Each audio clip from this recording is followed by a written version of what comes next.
Well, hi, everybody. So I haven't done anything with your grade this year. This must be the smallest grade. Is this the smallest grade? Okay, well, we're going to talk about two things today. I'm going to talk about your reading in general, how to read in such a way that you can maximize what you absorb from the book.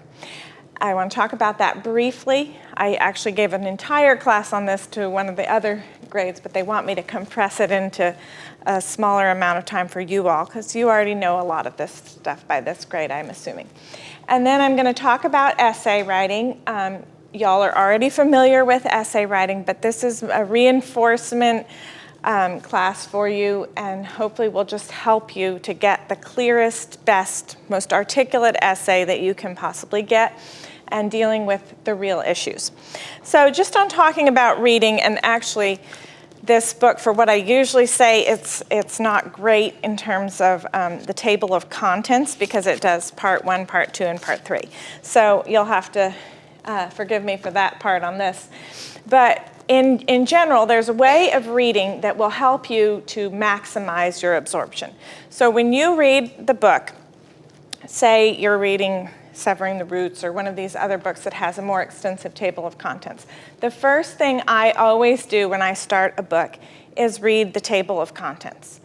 And read it in such a way that you turn around every one of those titles, chapter titles, subheadings, into a question and ask yourself, what does it mean to have a culture governed by polity? Okay, and ask yourself a question, and even take your notebook and write down the question that you ask yourself as you read each of those sections in the table of contents. Ask yourself the questions that you don't understand when you just read the table of contents. There's going to be a lot that you don't understand in that first phase of the book. Say, oh, I've never even heard that word. Okay, so write down the word. Write down, turn everything in the subtitles and the titles into questions, or a question, if you can summarize it all into a question.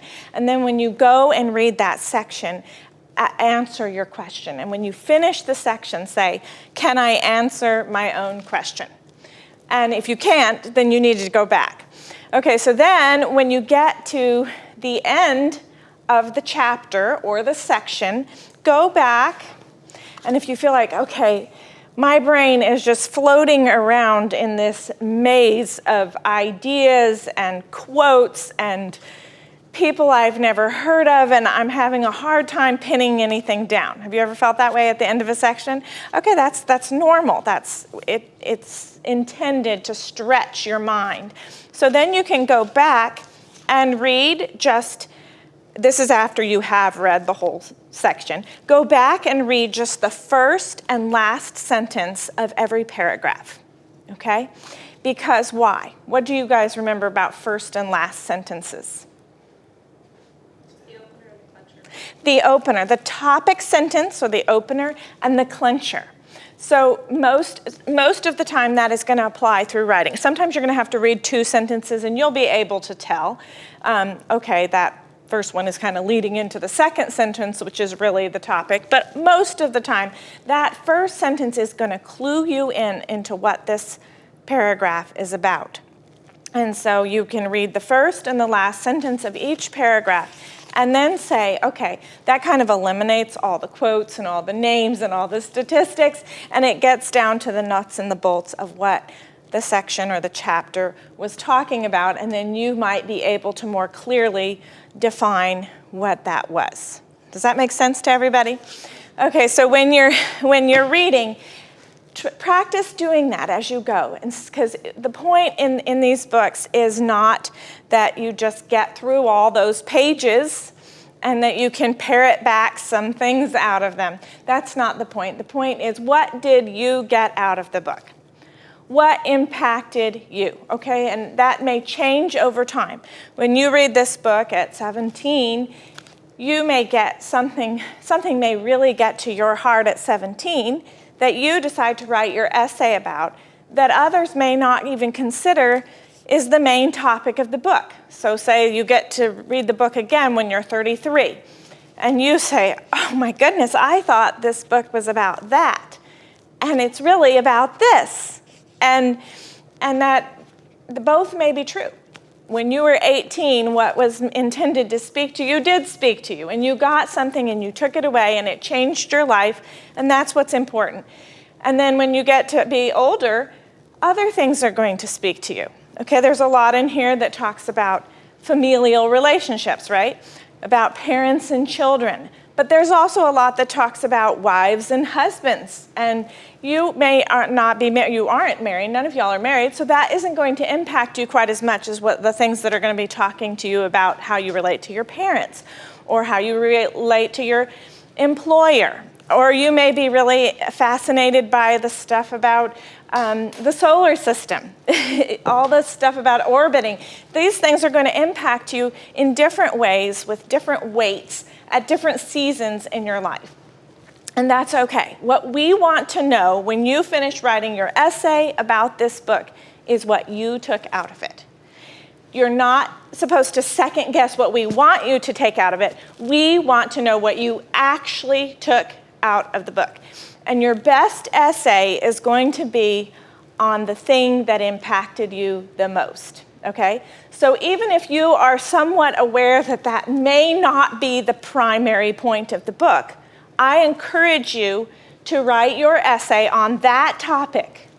What spoke to me in this reading? And if you know that it wasn't actually the primary topic of the book, go ahead and make mention of that, make a note about it, either in the essay or in a note together with the essay, that while I recognize that such and such and such and such was really more the emphasis of this book, what personally spoke to me in this season was this. Okay, because your best essay is going to be on that. And that is what we want to know. We want to know two things. How well can you articulate yourself in your writing? And two, what did you go away with from this class and this book? Okay? So this class about the essay is going to be in two parts. So we're going to talk today about the essay introduction, which is a crucial part of the essay. If you do not have this right, your essay is going to be all over the place, okay? So I've listed it in 1, 2, and 3 parts because there are 3 parts to an essay introduction. And you must have all of these parts or your grade is going to be docked, but worse than that, people aren't going to know where you're going if you don't have the roadmap for your essay. Okay, so this is a very crucial part, and I'm going to list them in the order that they come in the introduction. But the order that they come in the introduction is not the order in which I want you to do this, okay? I'm going to have you do number 3 first when you actually do this introduction. So just make a note about that this is the order in which they come in the introduction, but you are going to work on 3 before you work on 1 and 2. Does that make sense? I have a reason for that, and I hope it's not confusing. In my last class, somebody said, I was confused why you said, my child said they had to do 3 first. But just so you're clear, this is the order it appears on the page. This you will do first, and then 1 and 2. Okay? And so your essay introduction, I drew this little triangle up here to show that you start general and you get more and more specific in your introduction, okay? So you're going to start out wide and broad, and you're going to get more and more honed in on what you want to talk about, okay? So think like that. That's what that stands for, okay? And then the first part of the introduction is your hook, what we call your hook. Your hook is to catch the attention of the reader. So it's often said that if your essay is hanging up on the wall, say at the fair, and you should ask yourself, if I just walked by and read this one sentence, at the first sentence in my essay, would I stay and read the whole thing? Okay, it's hard to get people to do that at a busy fair. And even the very best essays, they may not do it. But ask yourself if there's even a chance that they'll do that. That this sentence is so attention-grabbing that you would stay and read the whole thing. if it was her essay or his essay, okay? So that's the purpose of the hook, is to catch the attention of your reader. And there are 6 ways in which we do that, okay? And I'm going to shift here to my paper because I have more information on it, including examples. Okay, so there are 6 ways in which we can catch the attention. With questions, a question about something about the topic, with a story, with a shocking statistic, with a quote, a metaphor, or an unexpected statement, okay? And I'm going to get more into that. I'm going to just briefly go through each of these 3 sections, and then I'm going to come back through them after we've talked about this in more detail, okay? So we'll move on to that, from that now, for now. The second part of your introduction is background information. And I often say it's the platform upon which you are standing to talk about this subject. Why are we talking about this? What does this have to do with anything? So why is this important? What information do we need about this subject? What connects this information to my reader or to me? Why is this important? To the world we live in today, to you, to me. Why is this relevant? Okay? And I'll give you examples about this in just a minute. And then you end with your thesis. And the thesis, I want it to be in the last 2 sentences, the last sentence or 2 of your introduction. Okay, so really make sure you're paying attention, and I will give you a checklist. That I'm not saying that this is the way all essays must be done, but I'm giving you a very specific form because I feel like if we can all do the same thing and you know you did what we wanted on this particular one, we'll be able to really evaluate if you get the concept. And I won't be fishing around for your thesis and things like that, okay? I don't want to go fishing. So your thesis is the most important part of the introduction. Okay, so your thesis is a statement of the topic and your controlling idea, and we'll talk about what that means. What is your topic? Okay, so what do we want to talk about in this essay? Let's just come up with it here in just a second. What is your controlling idea? What do you want to say about your topic? So first of all, your thesis contains what are we going to talk about? Okay, we are talking about that relationships must have an orbit, just as the planets have an orbit around the sun, okay? So that's your basic thesis. Relationships must have an orbit. Okay, that's what this book is about, or in my opinion. Okay, so that is the statement of your topic. That is your general thesis, okay? Your general thesis is relationships must have an orbit. And your controlling idea is what do you want to say about that, okay? So if we're saying that all things have an orbit, my idea is that they must have an orbit in order to function or they're going to fall apart. Okay, that's the controlling idea. So we start with a general thesis, and I'll put an example here. Let's see. Let's just take a different one here. So if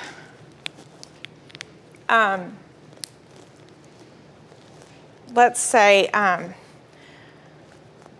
I believe that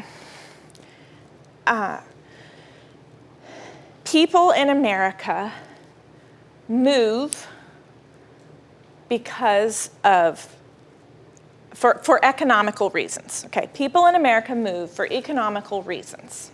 Okay, so that would be a general thesis. So people move for economic reasons. Okay? And then I have an opinion about that. Now and I'm going to try to illustrate that they move for economic reasons and that I think it's negative, with 3 supporting arguments. Okay, so those are going to be your 3 topics. And this is the general thesis. And what comes after the colon, the 3 reasons I believe that is true, is going to come after the colon. Okay, so let me just give you a couple of different examples here.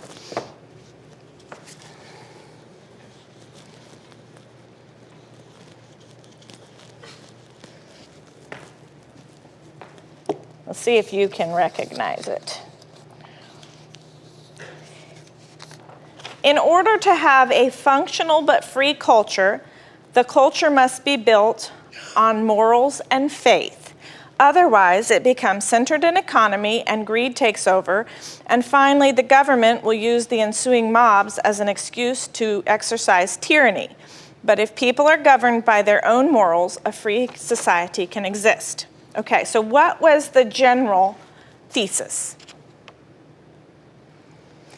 In order to have a functional but free culture, the culture must be built on morals and faith. Okay, that's the general thesis. Otherwise, it becomes centered in economy and greed takes over. And finally, the government will use the ensuing mobs as an excuse to exercise tyranny. But if people are governed by their own morals, a free society can exist. Did you hear the 3 topics there? Okay, here's another one. This rapid change in these cultures is caused by an ongoing war between 3 basic elements of culture.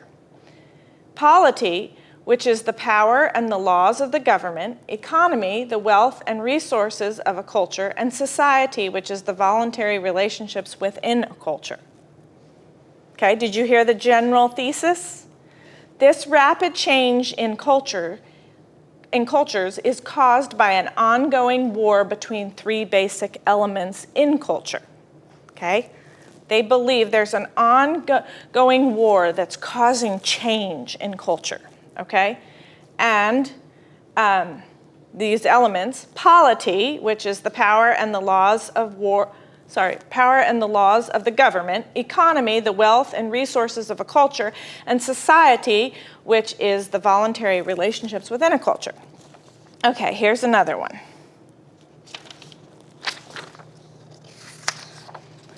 Different topic.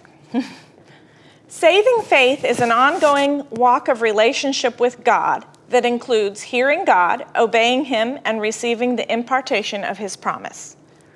What was the general thesis? Saving faith is an ongoing walk of relationship with God. Okay? So they made their statement that include their controlling argument or controlling idea. And then they gave their 3 supporting arguments, which is hearing God, obeying Him, and receiving the impartation of the promise. Okay? Are you starting to get what I'm talking about when I say start with your general, put a colon, and I actually am telling you to do this in your deal. Start with your general. What do I have to say? What impacted me, the statement that I feel like impacted me in this book that I want the world to know about? Colon, and I'm going to support it with these 3 supporting arguments. Does that make sense to you? Okay, let's try to make a few theses before we get on to discuss these, because I want you to really get that. I'll ask a question, and then you guys just come up with several different theses about this, okay? So, did COVID have an impact on the world? Okay, so I want you guys to, one of you volunteer for a general thesis that we could come up with for that. Everybody talked about COVID for 3 years. We should all have mountains of things to say about COVID, right?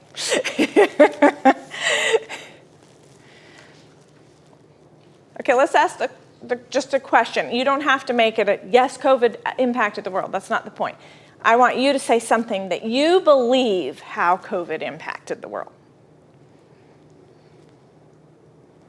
I think COVID, how it impacted the world was it kind of isolated people and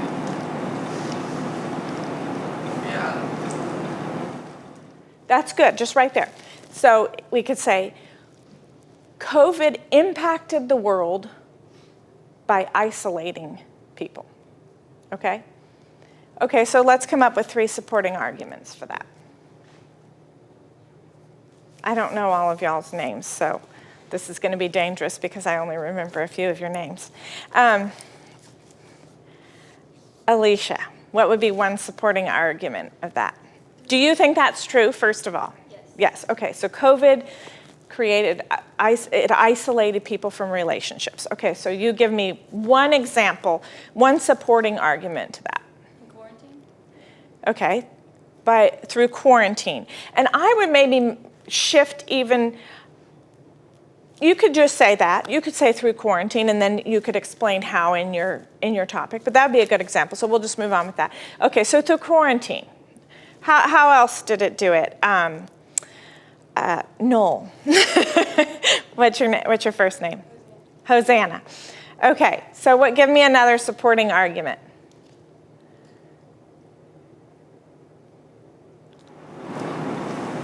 Like when family members were sick and you couldn't see them in the hospital. Yes, okay. Preventing us from caring for the sick. Quarantine, preventing us from caring for the sick. A third one. What's your name? Garrett? Yeah. Joseph. Maybe the stores, something with the stores, maybe a lot of stores were shut down. Online shopping? Okay. Yes. Yeah. Okay, so see how quickly you can come up with that. So that is good. I'll do an exercise that will help you to come up with those quicker toward the end of the class if I don't run too late. But this is what I'm talking about, okay? So ask yourself a question. Okay, let's each just in turn, real quickly. I don't want you to think for 5 minutes. I'm going to ask you a question, and I want you to tell me the very first thing that pops to your head. I don't want you to fish around in your brain for what you think I want to hear. I want to hear the first thing that pops into your head. What's your name? Liz. Liz. Okay. What is the first thing that comes to your mind that stood out to you and impacted you when you read the book, Orbit? I read it last week, so I'm trying to remember.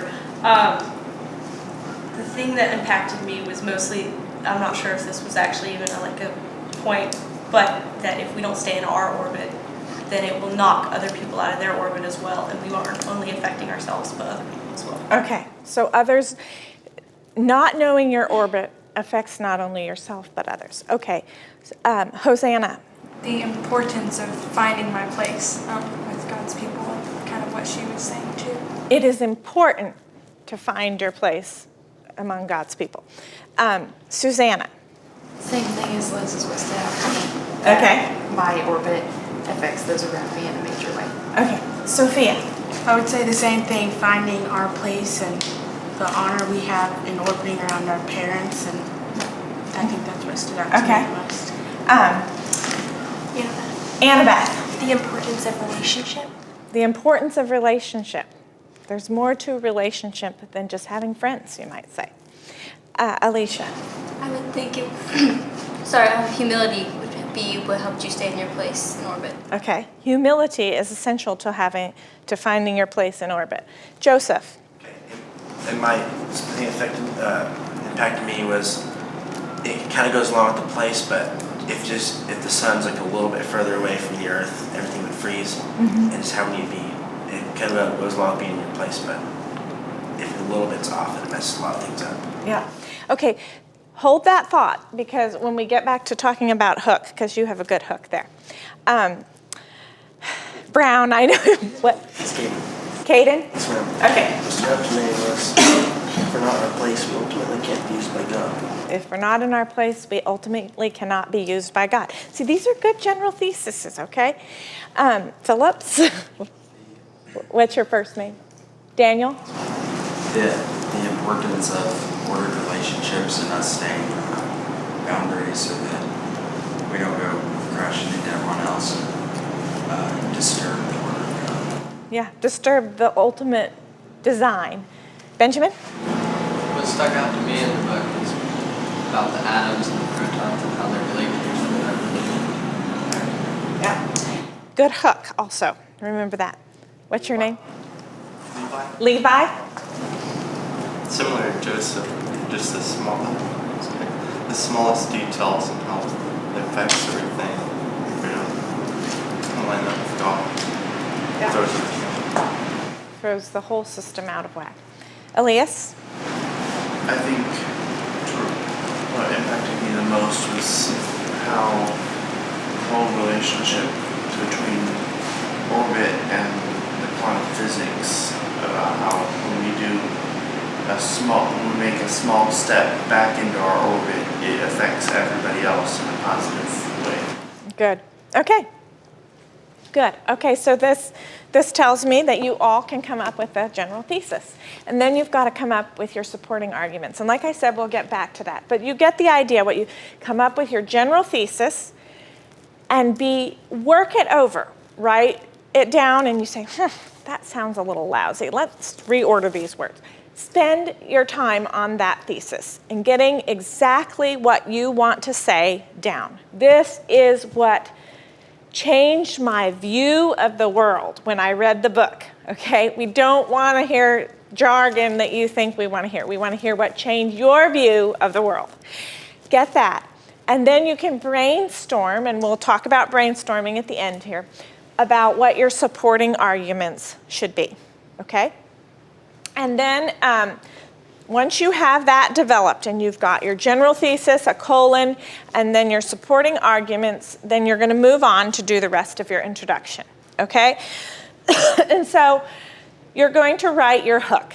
And like I told you, there's 6 different ways to write a hook. And I will say, in general, your best hook is going to be a narrative. So a story is usually the one that most people like to hang on to.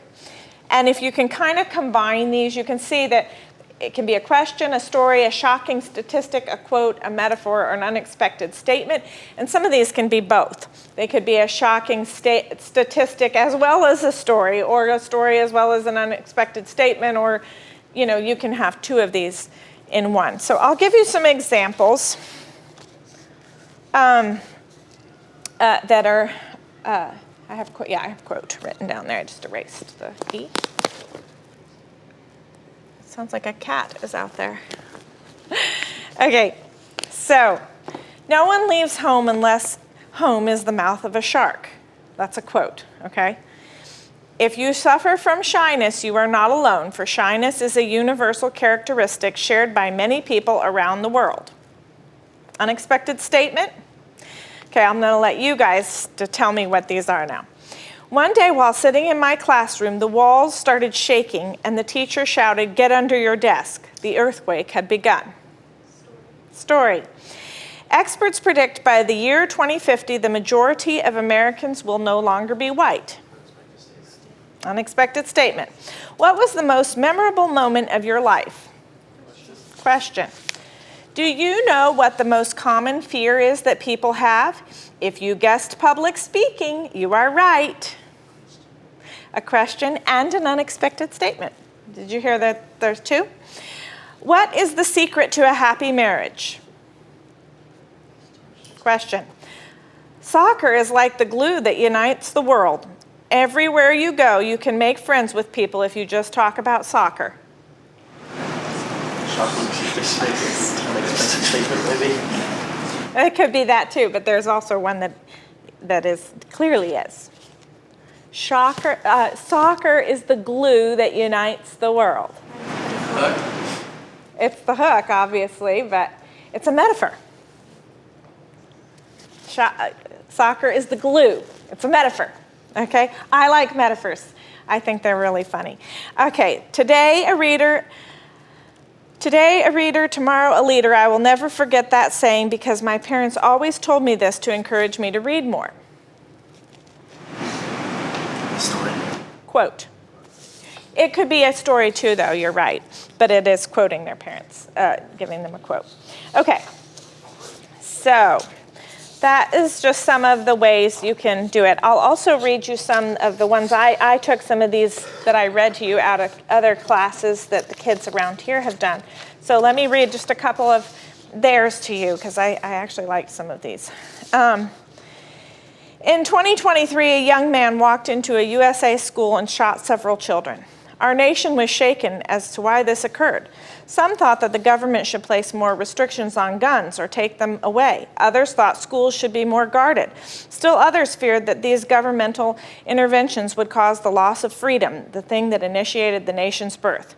Could something greater than just these isolated instances of violence have gone wrong with our culture? Okay, so.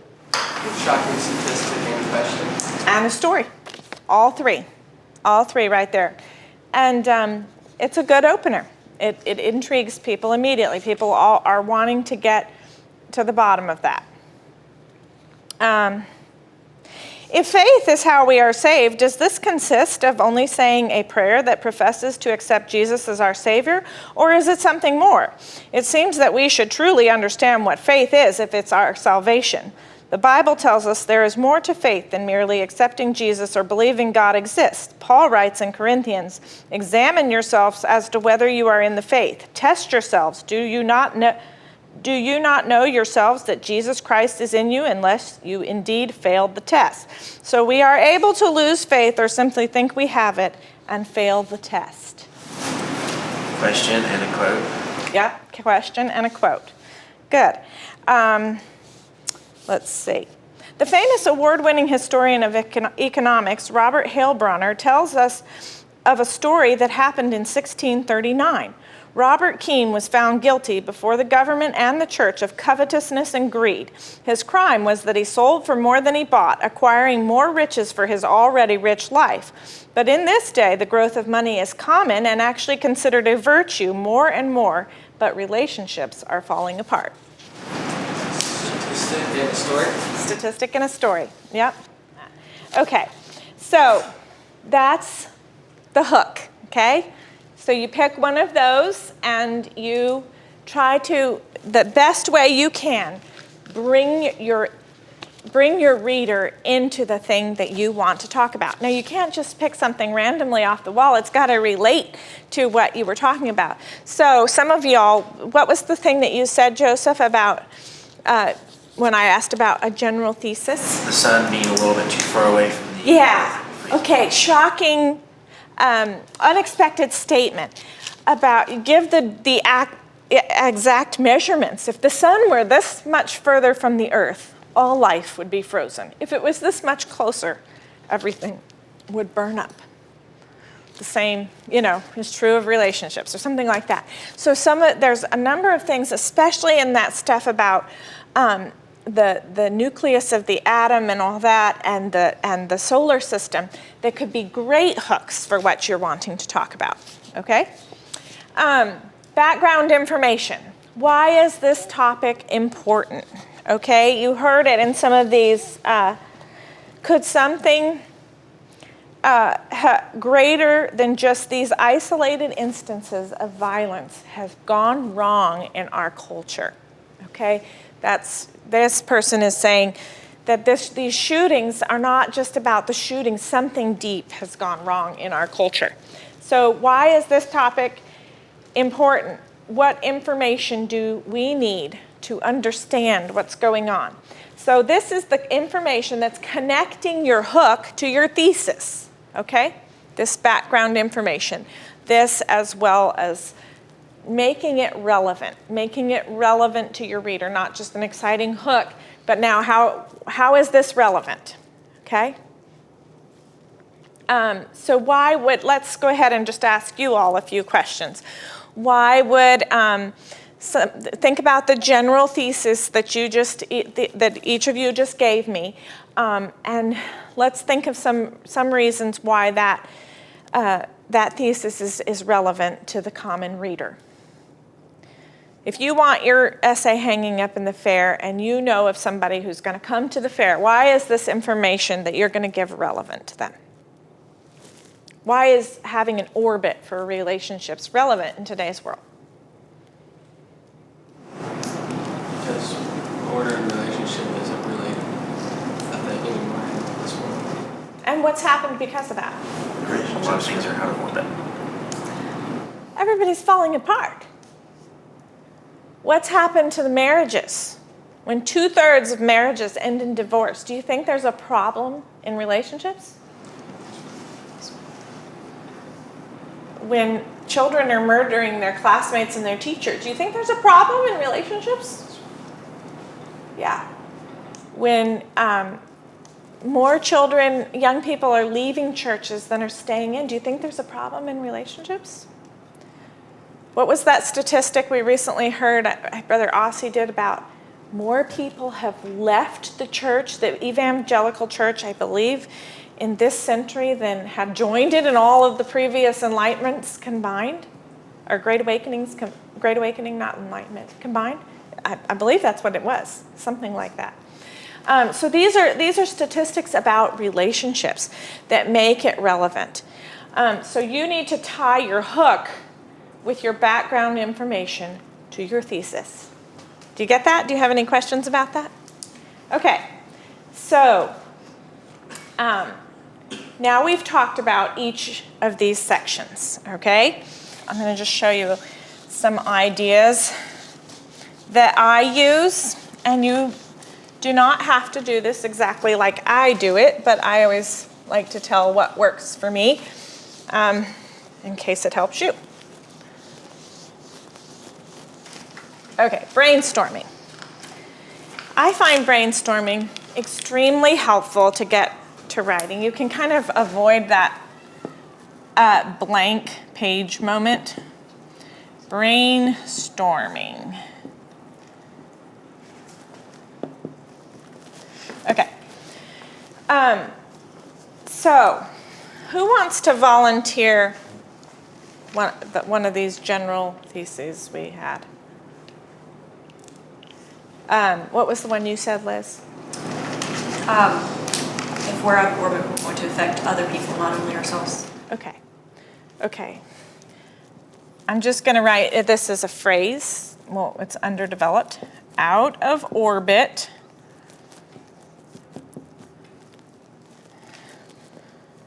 Let's see. Out of orbit. Let's see. Just trying to think of something small here. Let's just say causes destruction. Okay, so we're going to put this in the middle. And we're going to think of everything that comes to our mind when we see that phrase, okay? So just start throwing things out. Anybody? Hurting others around us. What's that? Hurting others around us. Okay, yes. Harming, let's just say friends and family. And fam. Okay. Somebody else. Relationships fall apart. Relationships fall apart.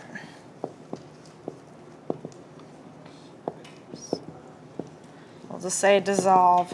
Keep it as short as possible. Dissolves harmony. No harmony. Okay, so you see how we do this. And then you can even get details. You can think of things where this happens. Story about such and such. And you go make your details here. You could say Steins.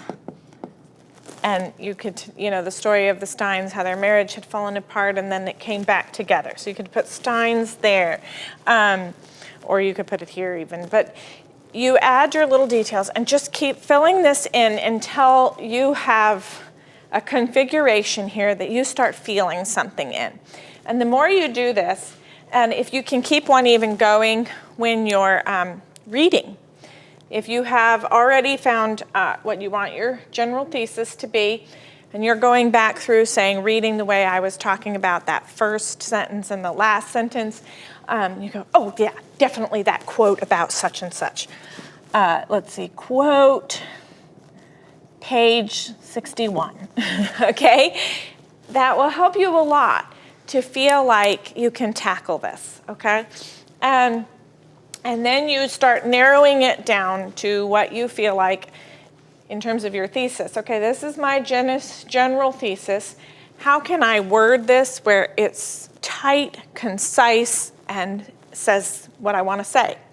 And then I need 3 of these that I feel the most about to be my supporting arguments, that I feel like can really prove my point. Those will be my supporting arguments, okay? And you'll be doing this not just about your thesis, but anytime you feel stuck and you don't already know what you want to do, you can do that. Another thing that I like to do is while I'm reading, to keep a blank sheet of paper beside me. Generally, we think in 3s when it comes to writing. 3 topics, 3 parts to the introduction, 3 parts to every paragraph. Okay, 3 parts to the essay. You got the introduction, the body, and the conclusion. Okay, so there's 3 of a lot of things. So when I'm reading, I mess around with ideas. Oh, I really like this topic. I really like the whole thing about the atoms, and I like the thing about the solar system. And so I think I'm going to write everything in here, how it relates to my thesis about that. Okay? And I just make these light bulbs. You can make them look more like light bulbs if you want. That looks more like a hot air balloon. But anyway, you can just write your ideas in here so that you don't forget them. Because sometimes when you get to writing, you're like, I know I read something about that. I do not have time. But the more of this you'll do as you're even reading, and certainly as you're brainstorming, a lot of your work is done. And then it's all kind of sitting there gestating, and you start the pen, and it just will go much faster. Okay, so what I want you to do this week, and this is an assignment, I want you to become fluent in writing introductions. So I want every one of you to write 2 introductions about anything. It can be about gardening. It can be about the best kind of fruit trees in Texas. It can be about your favorite ice cream. I don't care. Something silly, and then your real introduction. And this week, all you're going to write is that introduction. And it should be on a typewritten page. It should take up about half of the page. Okay? So think in terms of that your introduction, including the hook, the background information, and thesis, should be about half a typewritten page, okay? So I want you to write 2 introductions this week. I want you to brainstorm and to be very clear on your thesis before you begin writing, to be clear on your thesis, what your hook is going to be, at least those 2 things before you begin writing. And then I want you to write for no more than 30 minutes, as fast as you can, okay? And see what you get. And then you can take time to revise. But I don't want you to spend hours and hours on your bed in your room pretending to write when you're only spiraling down into nonsense, okay? So you're going to spend 30 minutes. You're going to brainstorm first. You're going to know what your thesis is first. And you're going to spend 30 minutes to get a good introduction. And then you can go back the next day. I would recommend doing it like this. Go home today and write a funny introduction. Something easy, something fun, but do it like I said. Today's Monday. Tomorrow, figure out exactly how you want to word your thesis. Get it down, write it, look back through the book, whatever you need to do for that, and that will be on Tuesday. Wednesday, figure out what you want your hook to be. Make your notes, brainstorm about your hook, okay? Thursday, do your writing. Take your 30 minutes, do your writing, and Friday, go back over your whole thing and revise it. And bring your introductions to the next class, okay? And if any of you guys would like to volunteer your introductions, I would greatly appreciate it because it'd be nice. We won't tell you who they are, but we can talk about them in class. I can read your introduction like I did some of these, and we can say, is such and such here? Who knows what the hook was? What kind of hook was it? Who knows what the general thesis was? And it will help you as people say, I don't hear a general thesis in that. To me, he got into more than one controlling idea, and that's easy to do. And you don't really know what you're going to talk about. You got kind of 2 or 3 things instead of one controlling idea with 3 supporting arguments. So think about those kind of things. And if any of y'all would like to volunteer, would any of you like to volunteer to bring yours to me? And you can tell me afterwards. You don't want to say it in front of the kids, but I think that would be very helpful to you if you want to do that. Next week, I will teach you how to do the body and the conclusion, and then you will do that in the following week and bring it back. And so that will complete your essay in 2 weeks, okay? Any questions about any of this? Do you feel clear? Do you feel ready to do this? Okay, give it your best shot. And like I said, write about what impacted you. Write about what you feel was perspective altering, life altering for you out of the book. And no jargon, okay? And we'll get into all the quotes and that kind of stuff about the body in the next one. This is just the introduction, but do at least 2. If you do 3, you get bonuses on that, okay? Because it's good practice to just think in these terms, and then next time it will be easier for you. All right, thank you. Thank you.